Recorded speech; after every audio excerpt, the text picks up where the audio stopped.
There we go. Okay, good.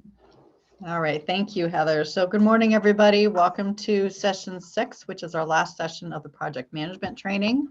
When we get to session 6 in just a moment, it is about project closeout and process improvement, and Sue Matzat and Mark Kukuvka are going to be speaking today.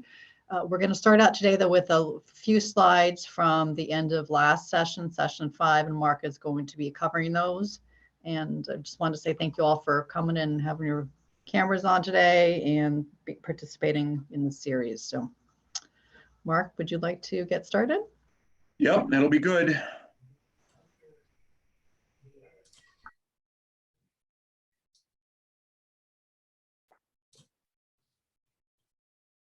So where we left off last time was kind of that risk assessment slide is where we were. And so what kind of pairs with that? And some of you may have seen this chart before.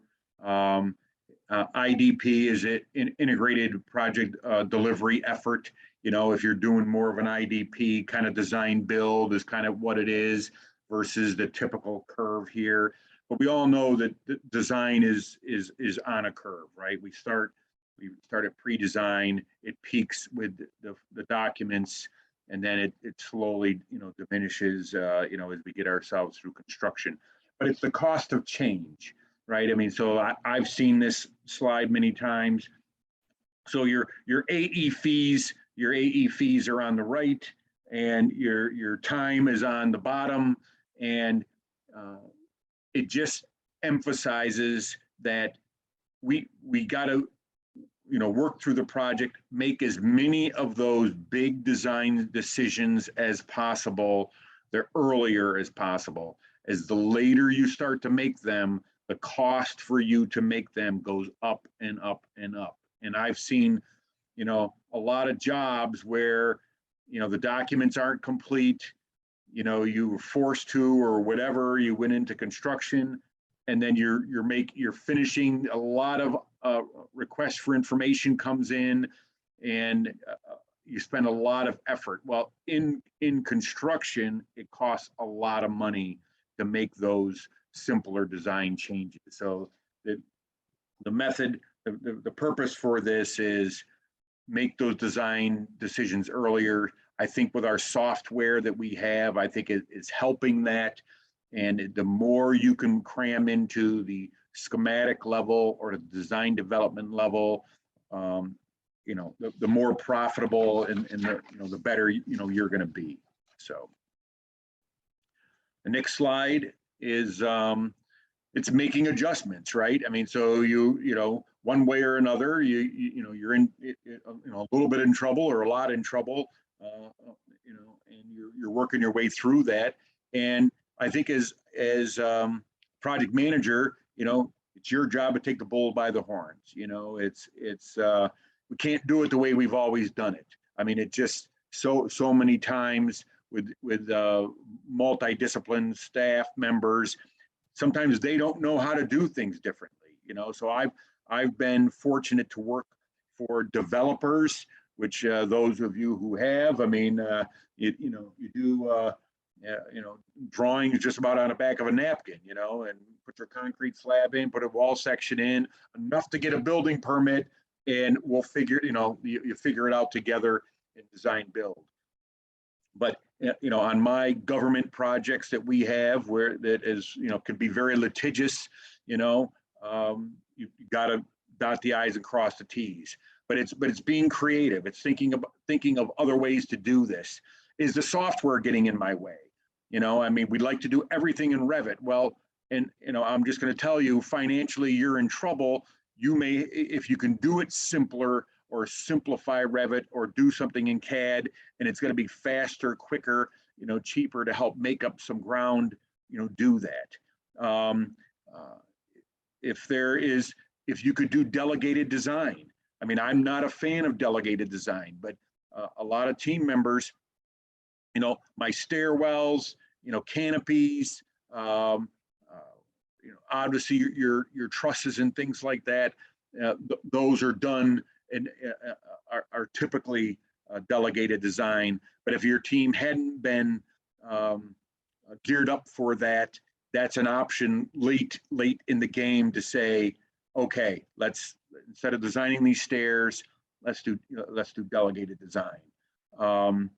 Another thing that I have done many times, and I think smaller firms have done this, is I'll have the structural guys, kind of do the red lines, but have my architectural staff do the drafting. I may have the ability to have, more economical employees do the drafting and get QC by the structural group or by the civil group or by somebody else. I mean, and whoever has the cheaper employees, I'm not going to say that it's one way or another.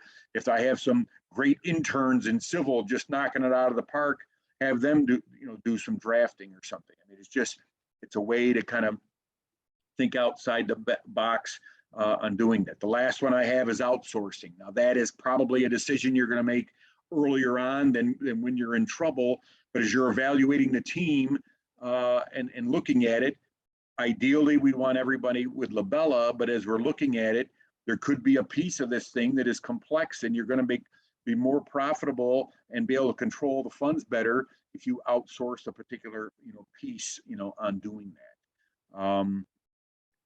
Manpower needs, small teams with more hours versus larger teams with less hours. I mean, I have just found from a lot of experience that you can't work people to death, of course, but you're better off having a smaller group who's very committed and understands the intricacies of the design later on in the process. You're better off having them stay on and put more hours in versus bringing on more team members. It's the same factor. If you got more team members and they don't have enough to do, where does their time go? They're going to fill their timesheet. You may have wanted other team members 20 hours a week. If they don't have something to do, all of a sudden it's 30 hours a week, and you're not necessarily getting that productivity out of them. Overtime, you got to think about it. Is overtime an option? And it's hard to do because nobody works on one project. I mean, it would be easier. I mean, any of the teammates that I have had to do that, I know they're on multiple projects, but I do know there has been occasions in that fourth quarter, I'm trying to get everything done. I'm going to take some of those hourly employees and say, okay, you're authorized for a 45-hour or 50-hour week for these particular weeks to help get this thing out the door, versus having to try to add a team member in there to do that. Again, you're checking your team members on production on Deltec to make sure you don't have people camping on the project, and to do that, making sure that it's real when it's in there. Coordination meetings, I touched upon this a little earlier on. I've just coordination meetings, I have sat with managers who will have the full team, and it could be 10 people, 15 people in on a weekly or bi-weekly coordination meeting, and a particular team member, structural contributes for 15 minutes of an hour meeting. The plumbing guy contributes 10 minutes for that hour of the meeting, and they're billing that project. Those are expensive meetings.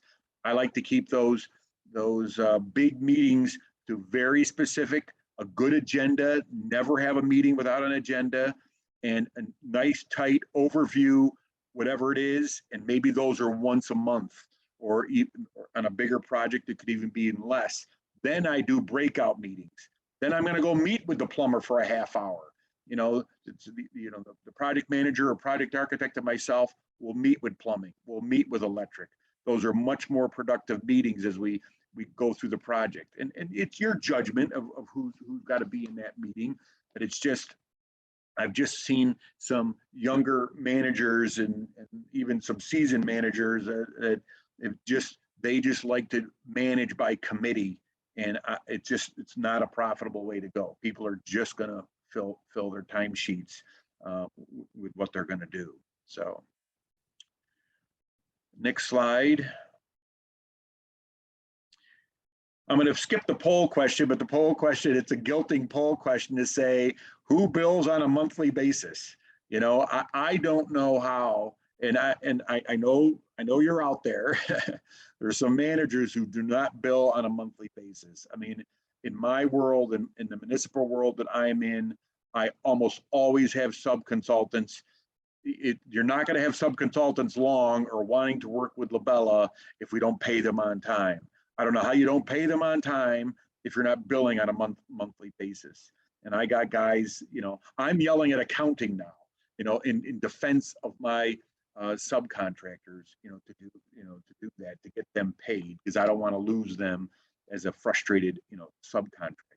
So I just think that you gotta bill on a monthly basis and do that. But this is your time. This is your final time, so to speak, to go and you know, is there scope creep? Do I have team members that I don't know who they are? And believe me, as a bigger company now, I sometimes have to ask more questions. I mean, I've worked with team members in Elmira or team members in Poughkeepsie, and it's like, okay, was this person really supposed to be on the project? Did they make a mistake with there? And you're kind of looking, you know, as you're kind of have some averages in your head, you know, our team member just camping on. Did I really get 40 hours of production out of this person? You know, are they using the wrong phase? Because if we don't correct any of these mistakes on this billing review, what you know, Jackie and I, or Jackie told me, that you'll see on the next slide, is it's your last chance to make amends. Because if you don't fix it now, it's very difficult or impossible to fix after it's billed and gone out, you know, to do that. And what she said, and what, you know, I continue to say, make sure everyone's got a rate, depending upon your project. If it's an hourly project, if somebody's, you know, working a lot and they don't have a rate, you've got to just QC that billing review, just to make sure that that if they don't have a rate, their time is invisible, and it's not going to, you know, hit the project on what what your expectations were for production and going out the door. So, you know, very important. So the next slide is the last, you know, kind of Deltec shop slide, but this is this billing review, you know, report dashboard that you can look at. And again, is the same messages. Once the time and expenses have been billed, you know, they cannot be changed. It's very difficult or impossible to change them. So this is the time, you know, to check them. Make sure to watch over all the employees are charging time, even on the different phase levels. I just said that. Make sure everybody's got a rate in there. Otherwise, it's going to be invisible. They're not going to show. Now, you could miss it 1 month. You're busy and pick it up the next month. Then in that case, I think if they were never billed, that you could probably recover from that. But if they were billed, you're not. So. Yes, I can confirm that, Mark. If you bill or write off time and the employee does not have a rate, you will not be able to adjust that. Once it's been billed or written off, whatever's in Deltec stays where it is. No moving between phases or anything. But if they didn't have a rate and it never hit the bill, you couldn't recover it the subsequent month? Yes, you could, as long as it's still sitting in your unbilled detail. Sitting in the unbilled, sitting in WIP. Yes, sitting in you WIP. Can change it. Yeah, so that's it. But it's a habit you want to troubleshoot, you know, as you go through that. And then ideally, and you know, we all know as ebbs and flows with the job, but ideally you want to bill enough to cover what you spent. You know, what is in WIP. You want to, and if you're not billing enough to cover in WIP, you have a deliberate reason for doing that, because you're only going to do it so far, and then you're going to have to, you know, report to accounting.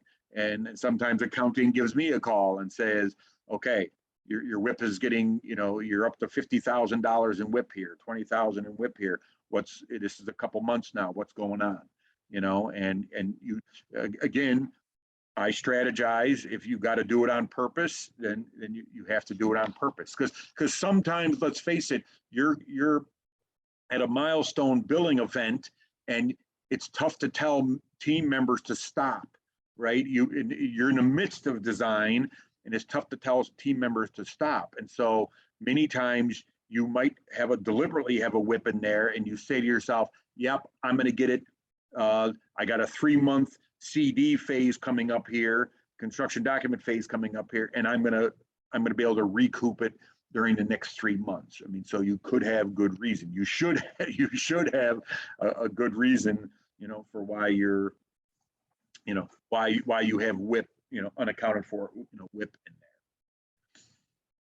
there. The only other, kind of an ending thing on that is, if you have a surplus, that also benefits you. Sometimes, I'm trying to be a good soldier. I'm billing ahead a little bit, right? A little more profit every month and this and that. I'm trying to create a bank in there.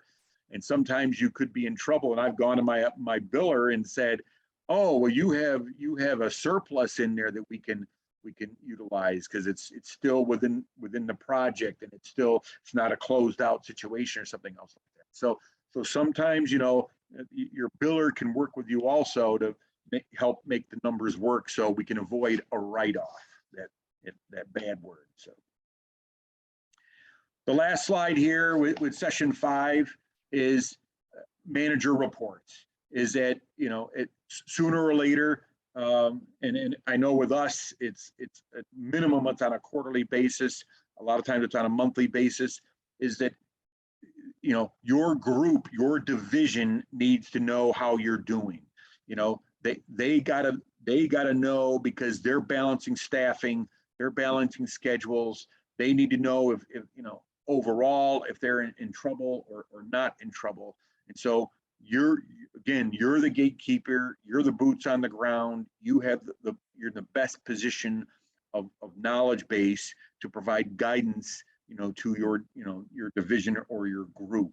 And so back to your PM judgment is, no spreadsheet, no drawings or things like that are going to be able to help with your judgment as you're, projecting the next 3 months, 6 months, whatever else has to, whatever metric that the, your manager is looking for. And it doesn't have to be perfect. I mean, your judgment information is better than nothing. And so it's just very important, in order to have that. And then it just does. The last line here is it helps with hiring and layoffs and strategy. It helps with purchasing potential, with equipment, with software and things like that, and looking for future opportunities, how to leverage future opportunities. Hey, and then let's face it, at the end of the year or our fiscal year, it impacts incentive compensation. I mean, we're always chasing this, this write-off number in probably almost every division, and we try to crunch that down as much as we can, because it's going to help. It's going to help with the the end of the year. So unless there's questions or things like that anybody has, I mean, that kind of help got us through on session 5, and I know you're going to get a copy of the PowerPoint, as we said before, so you can use as a reference, because I think that's going to help us all it's a lot of information, and I think it helps everybody to have some of that handy as you work on being a good manager. Great, thanks, Mark. Okay. So on to session 6, we're going to talk about process improvement, project closeout. Heather, we can go to the next slide. So most of what I'm going to discuss is about closing out your project and the steps that you should take in order to do that. Traditionally, at least in my experience, people are not good at actually ending a project. So we'll talk about that. We can go to the next slide, Heather. So, well, if you can skip back to the other one, there you go. So during these series of sessions, we started out by talking about, like, marketing and how do we actually get a project, the proposal, and then the initiation and planning of that project. We talked about how do we execute it, Last session talked about how we monitor that, how we handle changes, and then now we have to close it out. You know, projects don't need to last forever, although a lot of them do. So we can go to the next slide, Heather. So what is closing out a project, and what activities, at least at LaBella, are we looking for project managers to lead their team to do? So I won't read everything here, but typically on a project we have you know, final documents that we've submitted to the client or to agencies, et cetera. They can be, you know, drawing sets, reports, you name it, but they're the final product. We also have, you know, things along the way that we've produced that are going to be important to keep, like schedules and contracts, email, and now Teams and SharePoint channel site team information adds to that. Final payments, and I'll talk a little bit more about that in some upcoming slides. And then most importantly, getting staff off, not charging the project any longer. Every project teaches us a lesson, whether it's a successful project or maybe not so successful. And you know, we'll talk about some of those lessons learned in our second half here. But making sure that a project finishes and documenting that will help us when we're looking at future projects. Heather, we can go forward. So the steps here are, we want to get people, project managers, in the habit of producing some kind of final project summary. You all are probably familiar with, you know, the marketing coordinators reaching out to you and saying, hey, we need a project sheet on this project so we can put it in our proposal. And if that project is, you know, 5 years old, 10 years old, you likely aren't going to remember all of the information that you want to put in that project sheet. So producing a project summary at the end of the project will allow marketing and others that are looking at future projects to have information on that to use. And we'll talk a little bit more about that. Financial auditing, archiving of project files, and, you know, as I mentioned, that's just getting more and more places that we store information for a project that we need to make sure we capture, and the lessons learned. So when we start the project, or even when we prepare the proposal or talk to the client before the proposal, need to kind of have in the back of your mind, whose responsibility for each of these is it? Is it the client's? Is it ours? Is it one of our subs? The contractor, if there's construction, and understand our obligations beyond closeout. Because we, you know, we talk about ending a project, but in the client's mind, we may still be on the hook for some period of time. And whether that's contract, you know, in the contract, or if it's just their understanding, we can get held accountable. We can go to the next slide, Heather. So I've broken closeout activities into like small routine projects and then larger projects. You know, we do need to think about, we don't have to do the same exact activities on every single project, no matter what the size or what the fee. But we do, there's certain key information that we do want to store, but we can tailor the effort depending on, you know, it's a $1,500 fee. We're not going to spend, you know, 40 hours producing a project summary, a closeout summary. So what we've decided on is that we can do a project summary in CRM or in Deltek that is just a, you know, a description of the background, maybe the construction cost, the kind of the overall timeline. Put some kind of a you know, one pager in the project management subfolder that you create, or just an email that you end up saving to the file with some kind of summary, you know, 1 paragraph, 2 paragraphs, that might be used in the future by, you know, marketing and others. Confirming final payment, and I'll talk a little bit more about that. Organizing and saving email. So we talked in previous sessions about, I think Kat in session 4 talked a lot about trying to make sure that you're categorizing email along the way, so it's not just this big dump at the end.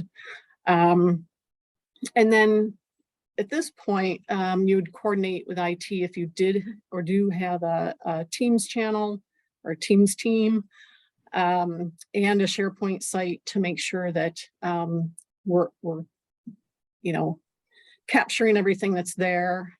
And we'll talk about archiving in a minute. So Heather, we can go to the large project. So large projects, again, we'd at least want some kind of a summary in CRM or in the project file, but there's likely going to be a lot more information that we'll want to refer back to. So we do have a template project closeout report on our quality GPS page that I'll show you in a minute, that has some key information already populated in that template that we think will be important for project managers to capture. Final payment again, specifically on subs, if there is any contractor or a subcontractor activity on your project, make sure that there's any, you know, liens are released. Notice of completion from involved agencies. So, you know, if you had to get Department of Labor prevailing wage rates to put in a contract book, you're supposed to notify them when that project is complete or that construction is complete. DEC, DEP, OGS, others want to know when that project is complete so that they know and they can record that in their files. Record drawings, if you had a drawing set, and you know, could probably have another half-hour session just on record drawing preparation. Transmittal of electronic and hard copy documents to the client. So hopefully along the way, you've already submitted your final product. But if it changed, you know, from any activity that, you know, continued on after you've made that submittal, you just want to make sure that whatever the client, either in the contract or has said along the way, is expecting to be handed over, like a operations and maintenance manual maybe, that we make sure we get that to them. Warranty responsibilities. There are certain contracts where, say, after construction or after certificate of occupancy for a building has been obtained, that we, as the designers, still have responsibility throughout that warranty period. If there's an issue, then maybe we're expected to go meet with the client and the contractor to look at that issue and help resolve that issue. And then again, the email and any of the Teams or SharePoint information. I think the other thing that we try to stress here, Sue, is that as much as possible, try to cut and paste some of this information. I mean, it's not on the small projects and the large projects, especially the large projects. You probably have a lot of narrative. We're not asking you to reinvent the wheel. we're asking you to assemble those pieces and you know, the specific parts of it that really explain the macro side of this project, you know, into, you know, CRM and into the closeout report. So but we're all busy. I mean, so you hear this a little bit and you say, oh no, not another task, but it's really, we want to capitalize on the information that you've already generated that help explain the project. Right, right. So Heather, we could go to the next slide. So that final project summary is, as Mark is saying, we can go to the next slide. So why do it? And so we want to get a snapshot of, you know, what did we do? Who did it? So that, you know, we can go back and say, oh, who was the project manager on that? Or who did the structural design on that? Or who did the wetland delineation? How did we do? Did we meet the schedule and the budget?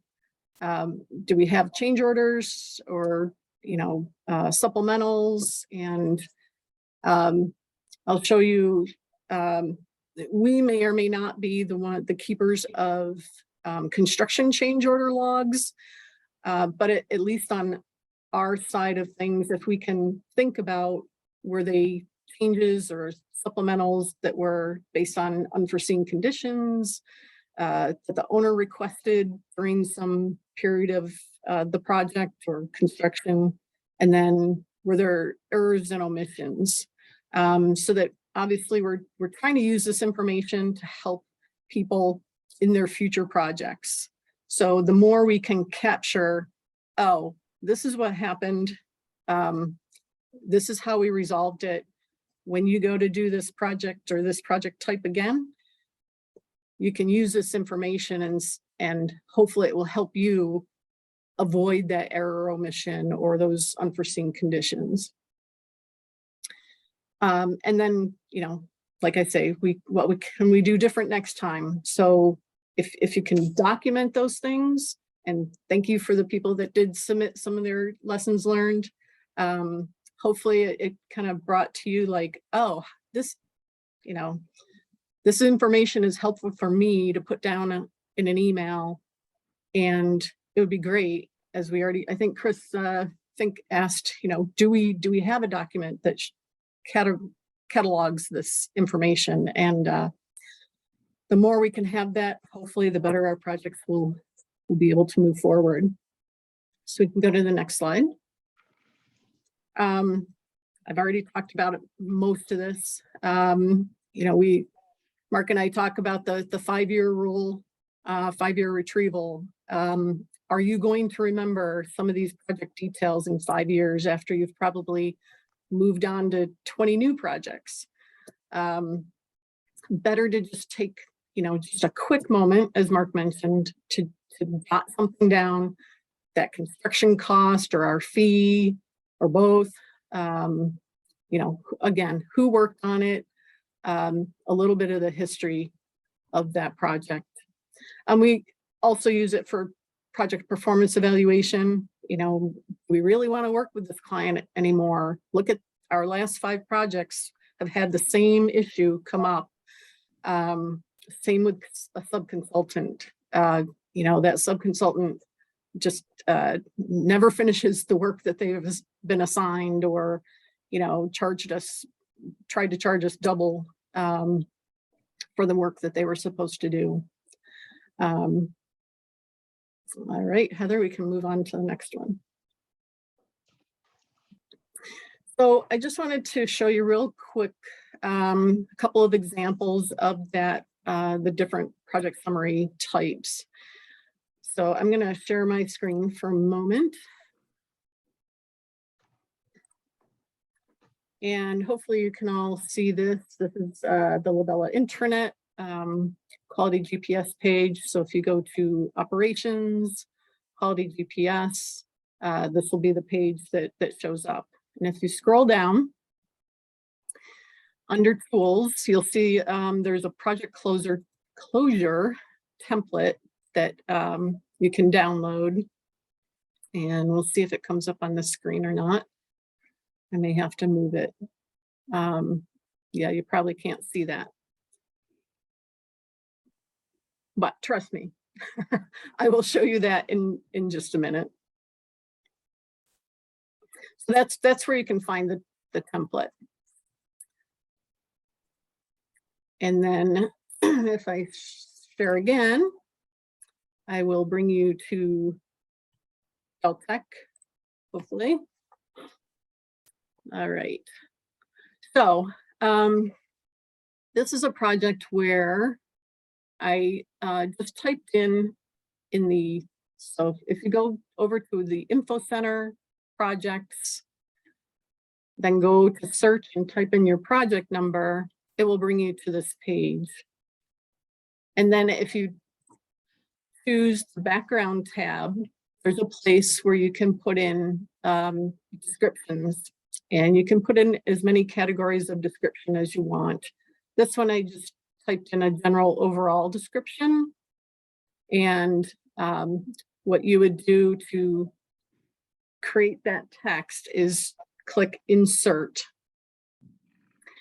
and then it will bring up a text editor box that does have some formatting options where you can write just, you know, those paragraphs you might put on a project sheet to capture.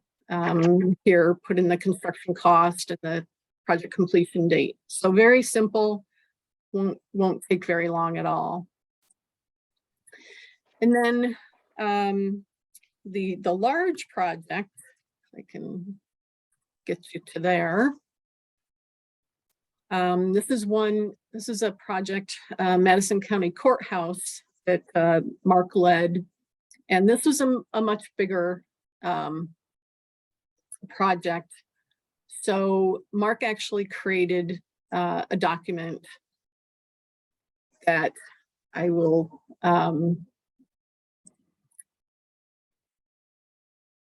go to my other screen and move you guys over here. So this is the, can you see that? Yep. Hopefully. Okay. This is the report based off of the template that's on that quality GPS page. And project, I'm sure Mark can give you more detail, but it's only a 10-page document, and one of the pages is a cover and the index. So we have the quick project summary, the team, some of the deliverables, cost schedule, so scope, schedule, fee, right? That's of every project, that's the key information. So along the way, again, as Mark mentioned, this can be populated. And then, you know, here's the original budget. Here's some of the other parts of the project. And then here's the team members. A lot of times with proposals, as you go back to say who worked on that project again, and it's the 5-year rule, is you'll stumble across a new project that is very similar. We were just trying the City of Rochester Water Authority project, and I've had to go back and ask several people who is anybody at LaBella anymore who worked on that project. So it's good to have team members on there. So if you're searching to try to get resumes for a particular project, those are the reasons that it's helpful. Right. Here, the project milestones, you know, you can put in that we plan to deliver this phase or this report, you know, in December 2020. We actually just delivered it in February 2021 because of these reasons. And again, we're not asking for it to be a book report, just some key data that we want to make sure we capture for future use. Here's costs again, actual construction costs and some of our estimates. the schedule, again, what was planned, what was actual. And then here's a little bit of what I was mentioning, some of the summary of change orders and what were the change orders based on. If you can, capture that information, maybe you don't have any, that'd be great. It really helped us in having that information while the project was going on. It really helped us in final financial closeout with the owner. I mean, to go with them and tell them on a $15 million project that our true air and emissions were 1.1% on a complicated historic renovation project where the industry standard could easily be 5 to 8% for change orders on a historic old building. And essentially we were down unforeseen. If as you look at the other categories there, you can't really penalize me for unforeseen, and in some cases some of the asbestos ones, but the asbestos ones was the biggest one out there. But versus 8% for a renovation project. So if I aggregated everything, and I think I tried to explain it to the owner a little bit on this complicated project, we ended up being right around 3%. When it easily could have been 8% from an industry standard standpoint. So that really helped us at the end collect final invoices and money due and things like that, and not have them come after us for other, AE, maybe mishaps that we had on the project. Right. And then the last few pages were some of the lessons learned, and some of those lessons learned are actually, helpful for different design disciplines, in addition to, project management. So capturing some of those that, I'm just going to say, don't use stained glass from, this supplier, or if you do from this supplier, plan on, adding 6 to 12 months into your schedule, etc. I know, and I think, Mark, you mentioned this before, in certain project types, there are, maybe materials or procedures that junior staff might not know. And if you've already gone through that exercise to figure those things out, why not document that and share that with that staff? Yep.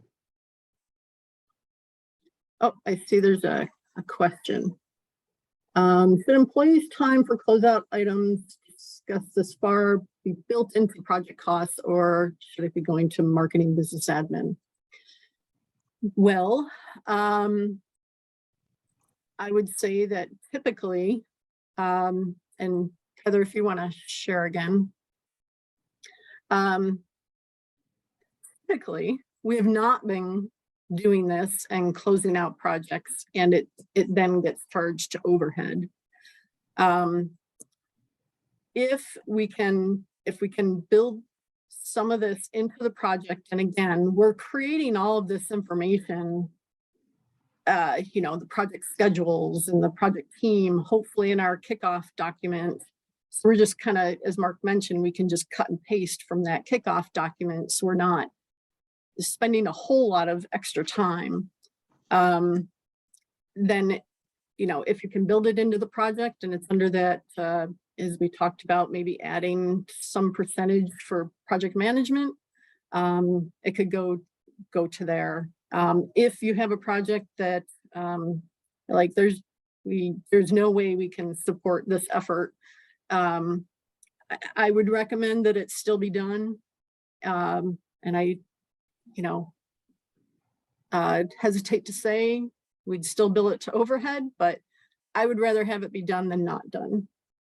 And the larger projects, I would think the larger projects, I mean, a part of the message here is to be proactive. Don't wait to the end. You can cut and paste a lot of this information. I mean, I think that for the stuff that I didn't know on the Madison County project that weren't at my fingertips, it probably took me just, a little over an hour to assemble. So it's not like it took me 8 hours to produce or something like that. I mean, it's fresh in your head. You know the project. You knew where to grab most of the narratives and the costs and the change orders. You knew where to grab that stuff. But then it was some of the comparison stuff that took some time. What was the original schedule? What was the actual schedule? So that took a little time, to put some of that stuff together. But it wasn't any more than an hour or two on a $15 million project. On small projects, yeah, I think you're going to do the best you can. And it might, as Sue said, it might end up being, overhead, but it's good to know from business development standpoint and from a, we'll say a pride standpoint, but it's also the big reason is business development standpoint on what our capabilities are. So Hopefully that answers your question, Branson. Okay, Heather, we can go to the next slide.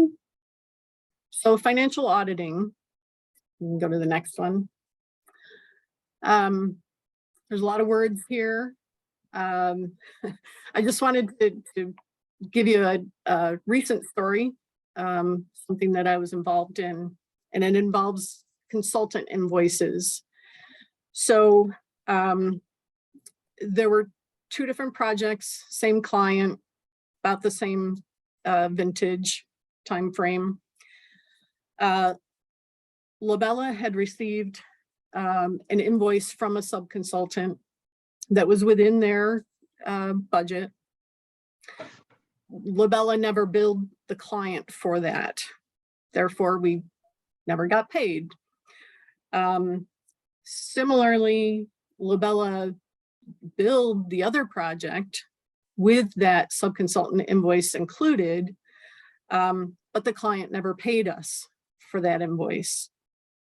In both of those situations, the project manager thought, well, I've already approved the subconsultant invoice, so accounting has that, so therefore accounting will just go ahead and pay that subconsultant, those subconsultant invoices. As we've talked about, typically it's subs get paid when we get paid. If we're not paying attention to whether or not we submitted an invoice to the client, or that the client didn't actually pay one of our invoices, then our subconsultants are not getting paid. So before you, or as you start to, hopefully you're catching that along the way, but if for some reason there are still outstanding invoices either on our side or the subconsultant side, this is the time to get those all resolved and get those all closed out, because after we've sent the final invoice to the client, it's hard to go back and say, oh, well, we just received this invoice from our subconsultant that's late. Are you okay paying that now? Not really a good look for a project manager. Things happen, but if we can avoid those, that's preferred. Also, if a client didn't pay our invoice, again, as I think Jackie had mentioned, work with accounting to collect any of that outstanding accounts receivable. If for some reason we're not going to get paid, or there's charges that show up in your draft invoices and we've already, met the budget, there's no way we can get anything more, let accounting know of any write-offs, basically closing out the books, right? So one of the things that I do with subconsultants, I have the same problem, is that about 3 months, I'm just guessing here, about 3 months before the end of a project, I really look at my subconsultants and outstanding fees for that to make sure that I am reserving LaBella fees, right? There are I'm invoicing the owner to make sure I have enough fees left to pay all the subs, to do that. I mean, I've gotten caught where I thought the subs were all paid. I billed for 100%. And then all of a sudden, 3 months later, a sub sends me their invoice. It's a legitimate invoice, LaBella probably got paid. Now LaBella, we got paid. We had the money, but from a cash flow standpoint, it was ill-timed. And so now LaBella had to pay that, out of their pocket, so to speak, for money that LaBella kind of probably thought it was profit, and it wasn't. So that's the other thing, is being proactive with your subs and watching them, because they can be terrible sometimes. Right. Catherine has a note in the chat here that there are reports that show all sub invoices and what has been paid and what has not been paid. Yeah. Instead of Yeah. having to go sub by sub, you can just run one report that will show you, list just the sub, the total amount they've billed, and the total amount we've paid. What it doesn't tell you, and this is what managers have to do, it doesn't tell you what, I don't believe, Catherine, right? It doesn't tell you what their total contract is. No, it does not. There is a separate report that, depending if you give accounting all the information, could have that information. It would be a custom report though. Because that's where I've gotten burned. I got a sub. So sure, Deltec tells me he's invoiced 50,000 and we've paid him 40, but have I reserved, his contract is for 100,000. If I reserved $50,000 remaining as I'm getting close to the end here to pay him off, in the end. So. Yeah. So as we've talked throughout, your biller is your best friend, right? Yes. So Send them cookies. okay, we can move to the next one, Heather. Archiving, everybody's favorite activity that no one likes to do until they realize that either their computer doesn't work anymore because there's so much data on it, or their cubicle is full because there's so much paper in it. So we can go to the next slide. So electronic files. We do, so IT does back up all of our project data onto various devices. But we have to work together on when any of those projects would be actually archived, meaning they come out of our active, now our new global file system, and go on to just this backup or this archive location. And our recommendation to PMs is when you believe the project is 100% complete, meaning we've been paid our final invoices, when you've delivered all of the documents to your client, when you no longer need to actively access the project information. Typically, our recommendation is 1 year after that final completion. Now, you'll, I'm sure, go into the network and find projects that have been done for way longer than that. But we want to improve our process with project managers to start to move some of those old projects off to an archive location, so that what you see when you open up that global file system is what are truly active projects, and all of the non-active projects are elsewhere, but are easily either made active again or are easily viewed. So you can do a read only to see information that was created in that previous project. As we mentioned, I wrote some steps here for Office 365, Teams, SharePoint files, but I would recommend that if when you're looking to archive a project, reach out to IT, and IT will assist in where that information is going to go. But you will likely need to go in there and decide, you know, are there instant messages that really don't need to be in an archive file anymore? Or even, you know, again, with email, is there email that really doesn't need to be archived? So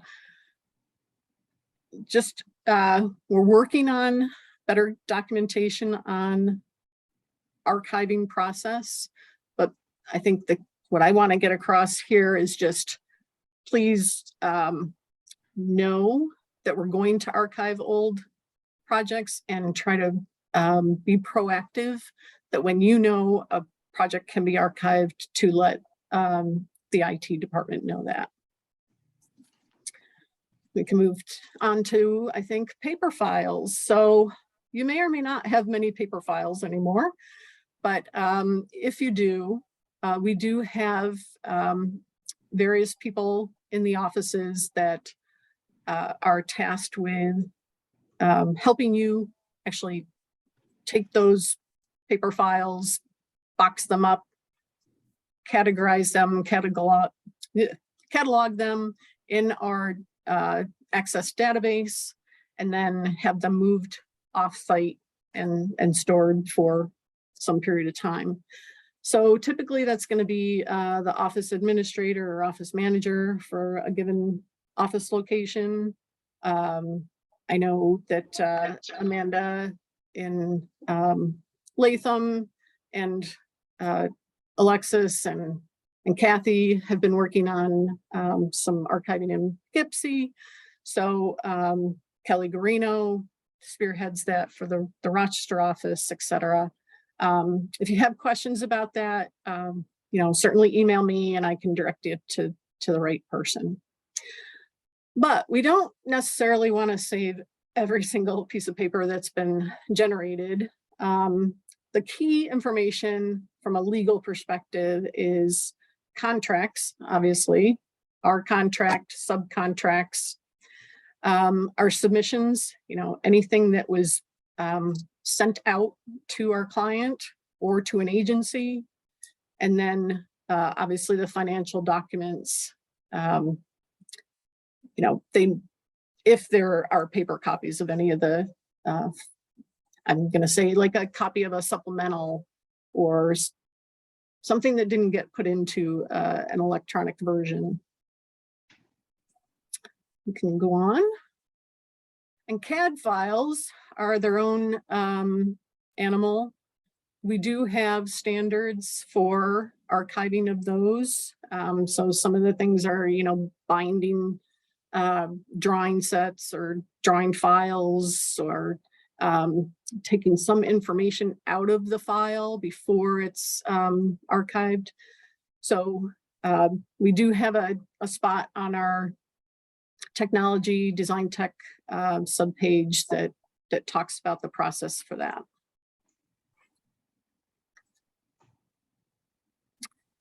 So I think now is a good time to take our 10-minute break, and we'll come back and we'll talk and share lessons learned. Thanks, Heather. I asked Mark if I could make just one more comment before we started in on the lessons learned. That I thought was important, related archiving, because this happened to me recently. I was finishing up some record drawings and found out during that process that a part of the design data that we had originally in our contract drawings had changed during construction, and went back into some of the design Excel files and found that that load had been changed. So we had to reissue the record drawings again because it was unclear what was the final design file. So in addition to some of the documents that are submissions, if you do have iterations of design, please make sure that, you know, they are labeled as either void or not used or superseded, and the ones that were the final are labeled as final. I also know that there's been some, I'll call them lawsuits, but they haven't turned into lawsuits yet, but some potential claims that have come about where data that was superseded, old data was given to a client who used that for a subsequent project, and there were issues. So we want to definitely make sure that you as the project manager and everyone else, before you archive or give to client, that you know that you've got the final information. So that could be a good lessons learned to move ahead. No, you can go ahead, back to the, To the Hulk. yeah. Us Marvel fans, right? So my big thing with my big intro to this is that a true lesson learned is really something that's actionable. I mean, as we have done these sessions for, Sue and I have now been doing them for probably four years now or so, pre-COVID, is that, you know, there are annoying things that happen that sometimes are not really actionable. So a true lesson learned is something that really produces that we can change a habit and it have less liability, right? More profitability, less liability, and a higher quality, you know, to you know, overall end up. So it really has to be, you know, an actionable item. So with that, you can go to the next slide. As you know, some you know, ideas here, you know, not getting comprehensive information up front. Regulated building materials, geotechnical survey. I mean, it's really you as a manager, and again, depending upon your experience and age, you've got to rely on your team members, right? I mean, you may have to huddle with team members to say, you know, what do we got to, you know, have here? What do we do? What's the best way to reduce our risk? And if it wasn't in our contract, but it's a good idea to reduce our risk, then it's something we got to go back to the owner for, you know, or if it's clear that they're going to do it and we need it in a timely basis. Many times we want the owner responsible for geotech or survey, and they're not moving fast enough, you know, for us, and makes us guess. I know under regulated building materials, it's depending upon the amount of demolition you're doing and where you're going, you got to work with the owner. Don't be afraid to cut holes in the wall. Don't be afraid to cut holes into a pipe chase. I mean, if we're going to gut a particular room 6 months from now, after, you know, after the contract's awarded, then let's go cut an access hole and nicely put a board over the top of it. I mean, so I think that we've gotten ourselves in trouble sometimes, is the fact that we're being too polite. You know, we're going to go in there and I don't want a change order later on. And Mr. Owner, hey, if we find regulated building, if we find asbestos on the pipes behind in this pipe chase during construction, and we're at the mercy of the contractor for a change order for abatement, it's going to be a lot more expensive than coordinating with somebody now and cutting that hole and looking into there. So it you know, kind of helps, you know, both of us. And that's not getting into access and guessing, right? We end up in our design documents guessing, and it's tough for a contractor to put a price together on guessing, you know, as he's, you know, looking through that. To perform, you know, contractor perform the work. Clients, construction managers, you know, don't know our contract limitations. I have done that before, is that I put in my prime agreement that I'm only going to do, you know, 2 punch lists at the end. You know, they'll want you to do 6, right? And so we somehow have got to remember that we do our prime agreement months ahead of construction. If there are particular idiosyncrasies to protect our fee and to protect us, we got to make sure they're woven into the contractor's documents. And sometimes we don't do that. I mean, the construction manager or that, they'll want us out there a lot, but I may have told the owner, hey, I'm only going out there bi-weekly. That's it. But for my due diligence for Protect LaBella, I only need to be out there bi-weekly. The contractor and the CM, they want me out there weekly, and now I have an ability to go back to the owner and negotiate with that is, hey, we thought that we could do this. The other thing that I've learned is under utilities is ground penetrating radar, GPR, is call before you dig, depending upon the location of your addition or renovation or wherever you want to do this. They're not going to come out. Call before you dig wants to come out, and they're going to do the right of way. They're going to do where it connects into the building. But I could have areas that who knows what the owner has done over the last, 20 years, 50 years. And so, should we have that as you're scoping the project? And on a competitive basis, you may not want to put GPR in there, but I would want to put it in my exclusions then. And so if we get the job, I go to the owner, hey, I think this is a good idea to spend an extra X amount of $1,000 on GPR. It's going to protect you and me from, unknown things.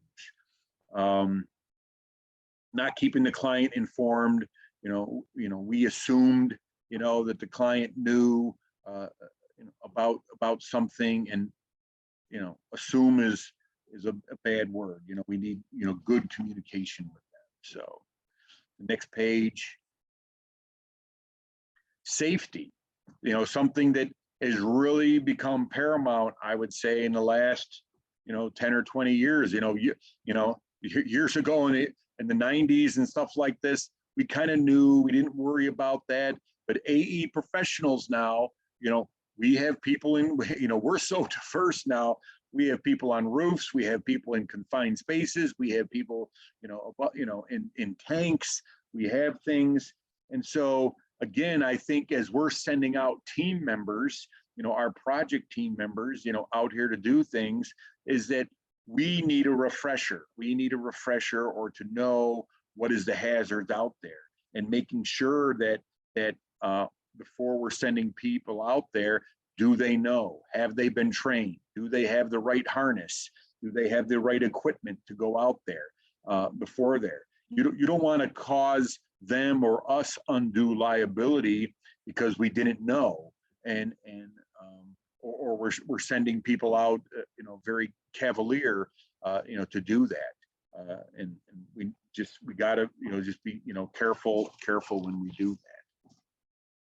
So the next slide here is Sue has requested this. This has worked well, and Sue and I wish we could do most of these, in person, but I'm going to call on a few of you here because you've taken the time to, put some lesson learned that you've had, over the years. And so, was it Lindsay Herbert?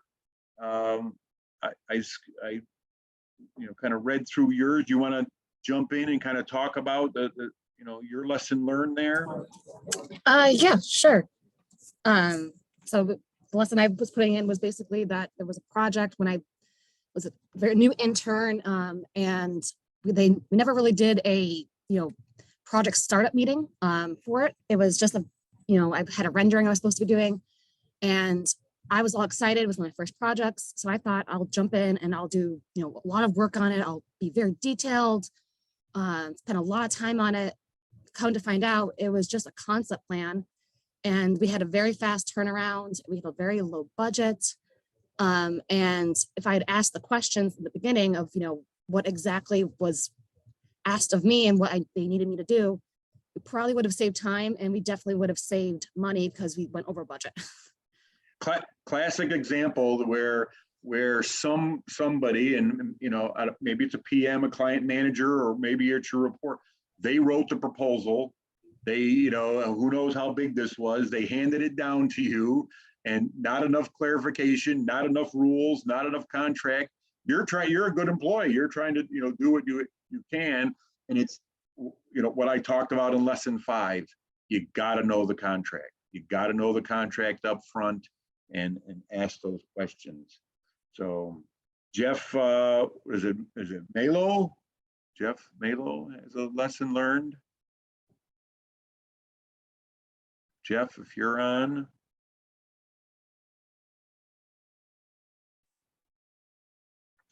How about Dave? Oh, wait. Okay. Jeff, are you in? We just can't hear you yet.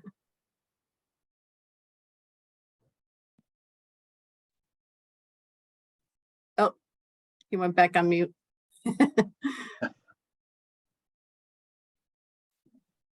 So.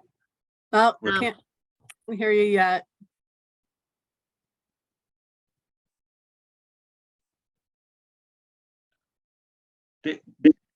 Dave McDougall was the other one that had a similar theme, to that. If Dave wanted to talk about his lesson learned.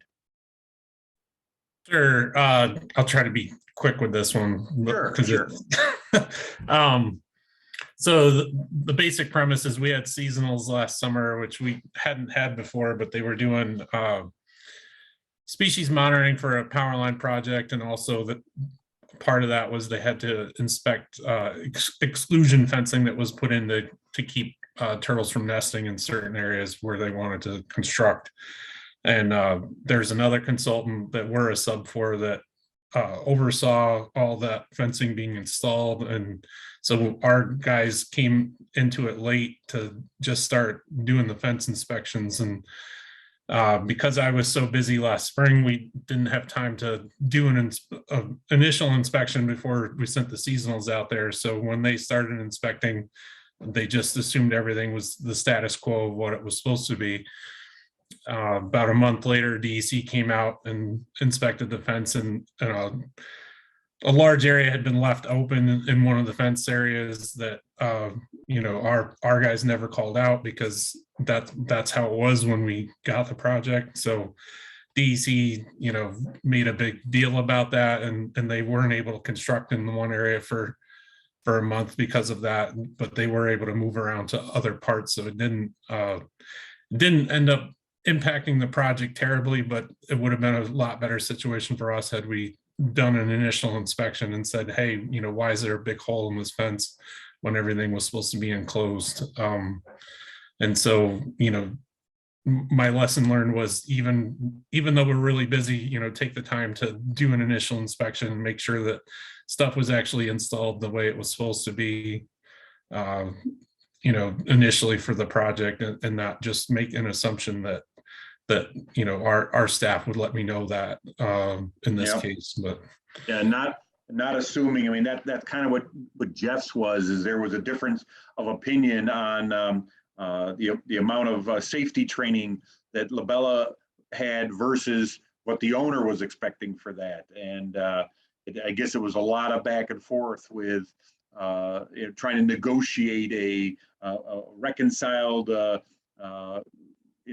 agreement on the amount of safety that had to be provided, but probably lost a lot of, it could be time, it could have been expense, and it could have been schedule, right? I mean, because we kind of assumed, going into it, and not really communicating up front. I mean, that wonderful assume word is bitten all of us. So, and then John Spur, you had a few of them there. You want to jump in with a few of them? Yeah, sure. So recently on a project, we had a deliverable that the client was very adamant about getting a bid set with a spec sheet binder that was delivered with a prong fastener, as a metal prong fastener. They want to be able to insert documents into the spec book after the fact.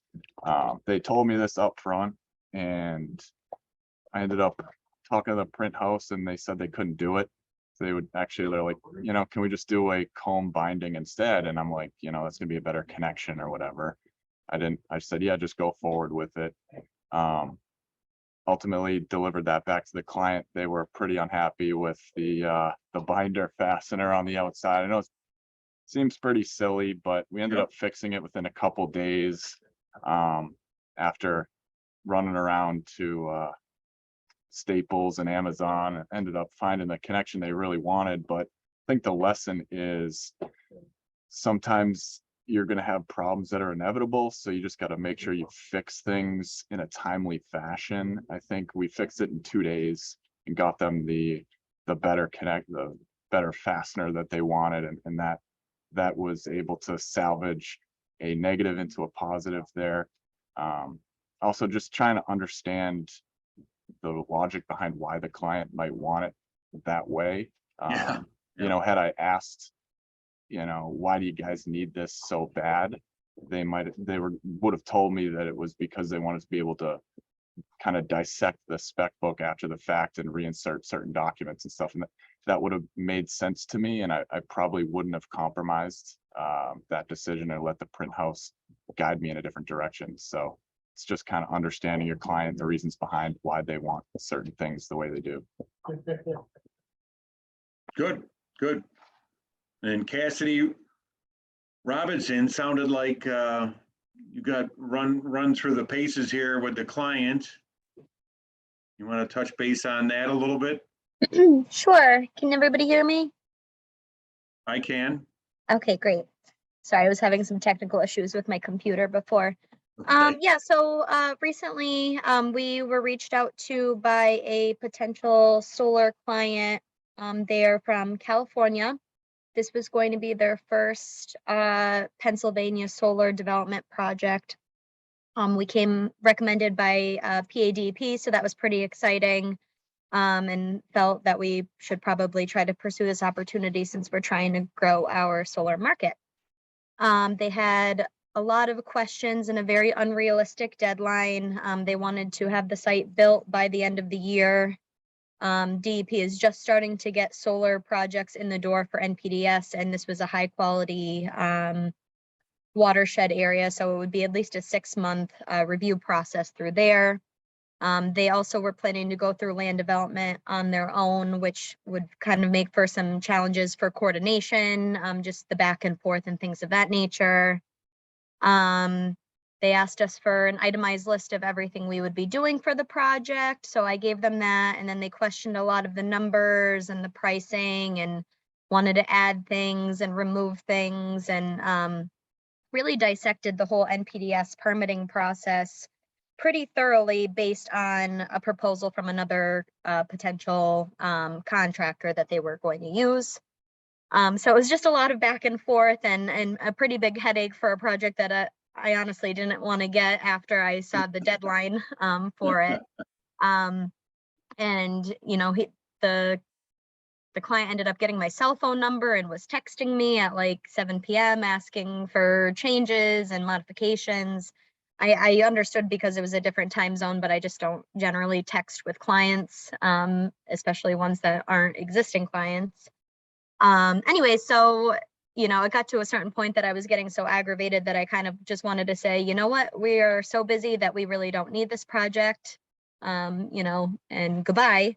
But, you know, after talking to my office manager, he basically expressed the concerns that if we did that, we would be burning a bridge that would kind of reduce the opportunity to get maybe a better project with a easier timeline in the future.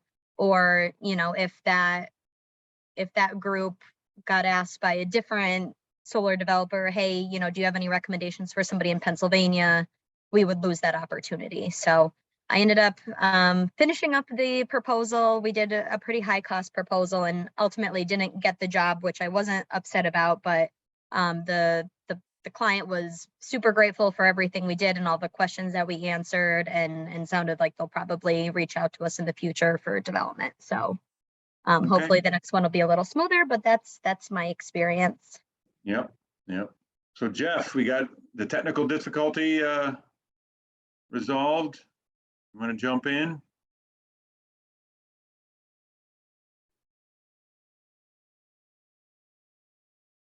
No.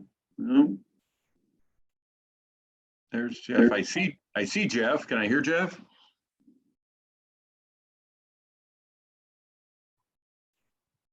No.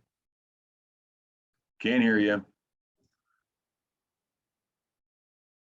No. Sorry, Jeff. All right. We Well, tried. we tried. And I think the last one here was James Guarino. Guarino.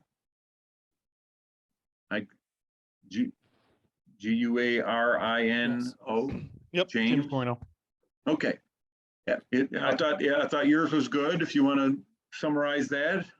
Sure. As a previous employer that I worked with, we had a client that was providing a lot of environmental work, a lot of environmental remediation work at a private property, gas station, and subsequent surrounding properties. We generated pricing proposals up front, which were all signed off on. But there were a lot of change orders that were generated throughout the project. Either other environmental impacts were discovered or extra tanks or things like that. And the client was always very eager, saying, just do what you need to do. We want to get this done fast, etc. We would always generate change orders.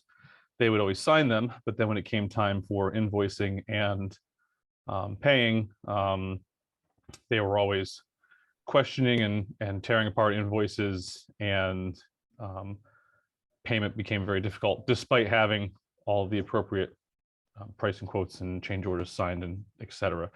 So just kind of lesson learned from it was just, really have to make sure that communication is always ongoing for the projects, no matter how big or small they are, and make sure that the client is aware, of why things are costing extra and those expectations obviously of making sure to get paid. So in the end, there was a lot of negotiating, which, was frustrating on my part. My boss at the time was, making deals to keep things moving forward, but it was frustrating on my end to take those appropriate actions of marking and managing the change orders, but then still not getting paid in timely fashion for the work. Yeah, and that's that owner thing. That's it. So it sounds like you were pretty diligent, and it's I guess it's knowing when to get tough. I mean, I've had some owners where you almost have to threaten that I'm stopping. I mean, you're trying to balance that that tightrope between being diligent for LaBella and watching out for the company, but it's also being fair, and you try to play that fairness factor, with them, and it maybe is calling up, maybe that's one of those things that bumps up to, your director or somebody else like that to say, come on, we're documenting this stuff for you. We've had this in here. You agreed to pay for this. Why is this, why is this a problem now? But it's that tough owner thing that it's trying to communicate and work through. So thank you. And several people, it's really good, because I think we learn a lot. I mean, from those, and part of our continuing project management development as we try to do that is learning from each other, is just with some of those lessons learned to do that. And we can go to the next slide.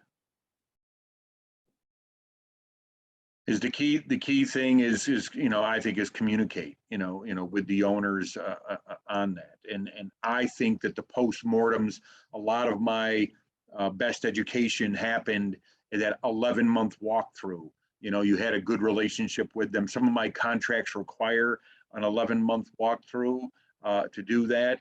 And you just learn a lot. Is that what worked, kind of things that didn't work, things that are a nemesis, things that just didn't get fixed, for that.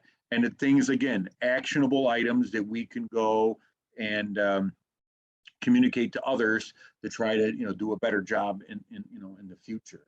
And then, look back on how you did on the last, we had it on there on these small projects, right? On SWIPs or wetland delineations or survey or things like that. I mean, maybe you got to look at a bunch of them. What's a trend? What's a trend that's happening here that we can do better on and being creative? And it takes all of us. I mean, sometimes some of the younger people could come on board and say, hey, well, have you thought about doing it this way? I think this could be more time and efficient to do this. But, are we learning from our mistakes, and are we eliminating the mistakes and reducing our errors and omissions? I mean, that's what it's about here. So I think, Sue, you jump back up with non-conformances, I think. Yeah, so I think, as all of these great examples, there's such an opportunity for us to share this information out to our current team members, our future team members. And, I don't need to state the obvious, but, it can help reduce time charges. It can help reduce cost. It can improve client relations, subconsultant contractor relations. So why wouldn't we do it, right? Well, time, but you have to think back, well, if I take the time now, how much could it save later, right? So with that, thank you for those who did submit your lessons learned, and those who didn't get a chance, please continue to send them in because our quality team is continuing to work on gathering all of those lessons learned. We'll say non-conformances is part of that. So what do we consider a non-conformance? Any kind of a deviation from a spec or a standard or an expectation, right? This client expects this. And they can be classified as it's critical if you need to make sure that this happens or that this doesn't happen. And then it can be, on down the line to minor things. But some of the things that cause non-conformances, I mean, a lot of the examples shared assumptions, right? Whether that's poor communication or lack of communication, lack of documentation, personnel. Well, I don't have time for that, so I'm just gonna assume that this is the way we should go on this. It happens, right? We've all been there. Quality of documents, their time is tight, so we have to make some shortcuts. Well, what shortcuts can we take and what shouldn't we take? Or maybe the team didn't have the appropriate, as we've talked about, the appropriate information. They didn't have the right tools or equipment to perform the work. Or, the team is just, doesn't all get along, or we don't all kind of move in the same direction. So we want to kind of track those so that we can obviously get rid of those non-conformances and improve on those items. So there are certain clients that do still provide ratings of our performance, and they have different criteria that they rate us on or score us on. So we will work on kind of capturing those too to help project managers say, these are the things that some of our clients are formally rating us on. We can go to the next slide. You could call it whatever you want to call it, but we're likely going to call it a corrective action log to say, here's the non-conformance, and here's how we, as Mark mentioned, an action needs to be taken, right? How are we going to make sure that non-conformance doesn't continue on? Is it we need to kind of, give people additional technical training, or we need to put them in a position where they can succeed, or we need to purchase this software or this equipment, et cetera. Because we can't fix it if we don't know about it, right? So look for that and help us in our goal to develop that and improve our professional development and our learning. Mark, I don't know if you had a comment on that before we move on. Nope, I just said, no, I think it's an ongoing process. I think what you said is correct. It's an ongoing process and it's, we're all going to learn from it. And I think that the company is so large and with the divisions, as many times these non-conformances or lessons learned, they may make sense to be cataloged, let's say by discipline, right? I mean, the lessons learned in architecture could be different than the lessons learned in civil, right? But I think we all need our own resource of them to try to not make those, mistakes again. And it, so categorizing, and the same with non-conformances is there And could I be know, things that. yeah, sorry, I know in the environmental permitting and compliance group, they've done a great job in putting together standard operating procedures for this is what we expect the steps to be and how to prepare a wetland report or Article 17, 15 permit. Mark, I know your criminal justice group has developed a document where use only these kinds of dampers for the HVAC system. So if you have the opportunity as a project manager or as a leader to help develop, it doesn't have to be a big long guide. It could just be a one pager Right. or something. Bullets, they can be bullets, yep. To avoid this, or I think you get the point. We can move on. So again, why do we want to continuously improve? Obviously, to look at our project management and project delivery process. Every day we encounter something different and something new, and we can improve. We're not here to tell you that we have this all figured out, but we're trying to provide you some ideas, some suggestions of how to improve that experience for not only yourself, but your team and your client and anybody else that's involved, including the company, because ultimately, if we can follow some of these steps, we should see improved profitability, efficiency, and happiness. We all want to do this and have fun doing it, right? We don't want to continue having difficulty and troubles along the way. Which leads me to my next slide, is team recognition. So again, at the very beginning, I said, it doesn't matter whether your project was apparently successful project or there were some struggles along the way, but your team provided, effort, and they should be recognized for that. And I think Brittany talked a lot about, how we can have a client experience, kind of rewarding or congratulating them. But we sometimes tend to forget to do that with our own team. So,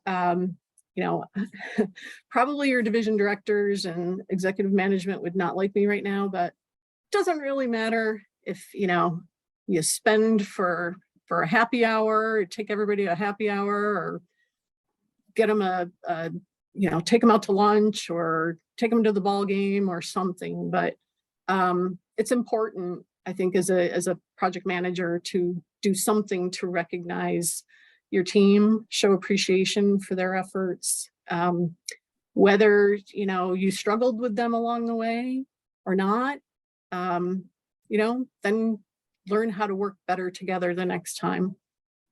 I think depending upon the size of the project too, is this is my dilemma, because a lot of my projects are 3 to 5 years, and if you wait till the very end, then you could have lost people, or they're not there and it's kind of lost its meaning. And so sometimes you want to do it at a major milestone. You finish those bidding documents and everybody's there, before it's on the street. I mean, that might be a good time. And then at the very end too, you might be able to do that if you're successful too. So, you gotta, yeah, we don't do it enough sometimes. And, an in-house pizza or subs or, doing something can go a long ways. So. Yeah, and I would say, don't worry about that being in your project budget. That's something that should, be something that's covered in our company overhead. Now, that said, we're not going to take everybody on a trip to Hawaii or the Bahamas, but, so, Heather, we can go on to the next. So, wow, we're pretty efficient today. So, I know we just gave a very, kind of high level overview of a lot of this stuff, but as well as, getting the project, setting the project up, it's just as important to end that project, close it out, recognize people, take the time before you just move on to the next one. Would be my parting words. So. And take advantage of, as PDFs of the PowerPoints will be sent out. It's, 6 sessions, a lot of information. And I think in some cases, we tried to put some narrative in the PDF so that it gives you a tool, a resource. There's certain seminars that I've gone to, and I've kept PDF copies of them and gone back to refer to them periodically because, it's a tough business. It's a lot of intricacies and every project is different. Every project that I am has different idiosyncrasies on there. And so, under continuous improvement, that's, the name of the game. So any questions or thoughts from anyone? Other than thanks for giving me my 10 minutes back. All right, well, thank you all for attending the series. Hopefully it was beneficial. And again, if there's any questions, feel free to reach out to any of the people who presented here. And best of luck on all your projects. So have a great day. Thank you. Thank you. Thanks, guys. Thank you. Thanks. Thank you.